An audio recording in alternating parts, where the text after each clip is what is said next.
Could we be sliding toward a self-fulfilling prophecy? This is arguably the strangest North Korea crisis ever.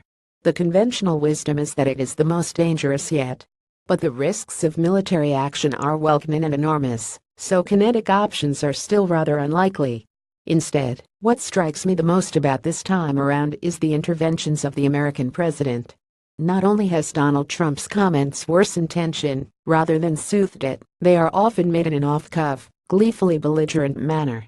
This combination creates the bizarre outcome of a U.S. president mixing the frightening threats of nuclear war with the comedic "it is all just Trump being Trump," the boyish bomb thrower. This peculiar disjuncture of the ultra-serious and the childish is so unnerving that it is firing much of the social media debate about this particular crisis. Once again, as so often with Trump, the whole thing is becoming about him rather than events themselves. It is genuinely hard to know what to make of this, of just how close we are to serious conflict. Usually the American president plays a calming role regarding North Korea because it is an extremely dangerous state with a long history of provocation and gangsterism. President Bill Clinton tried to normalize it and pull it into the post-Cold War world, however haltingly through the agreed framework and a visit by the U.S. Secretary of State at the time, Madeleine Albright. Barack Obama was famously cool, even letting North Korea's racism bounce off.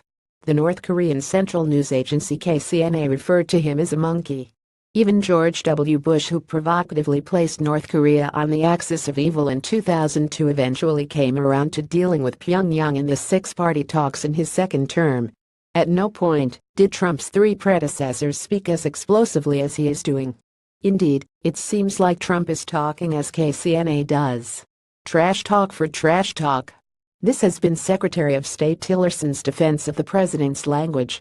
As I have suggested elsewhere, there seem to be 5 possible explanations for Trump's unique rhetoric.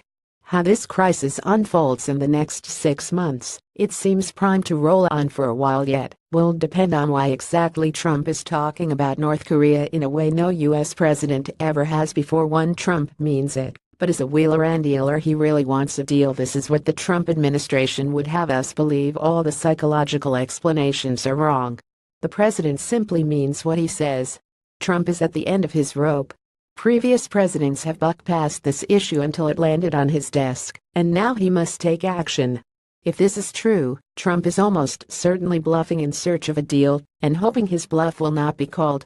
If he is actually rational in talking this way, i.e., if he genuinely means it, then he is also rational enough to understand just how great the risk of war is and does not want one. This is Trump as he likes to present himself, the tough negotiator willing to go to the brink to get a good deal. 2. Trump is baiting the North into a casus belli provocation. This is the most frightening possibility. Here the reason for Trump's outlandish threats is to bait North Korean leader Kim Jong-un into some kind of extreme provocation which could serve as justification for U.S. military action. If so, then Trump has already decided that conflict is either inevitable or that it is preferable to a worsening future. There is a logic here. North Korea is a dangerous nuclear weapons state today which will be an even more dangerous nuclear weapons state tomorrow, so it is better to fight today than tomorrow. A similar logic is sometimes used to explain Germany's decision to fight in 1914. Time was on the side of the Russians, and it was better to fight them sooner than later. 3. Trump is pushing back on his own staff pages.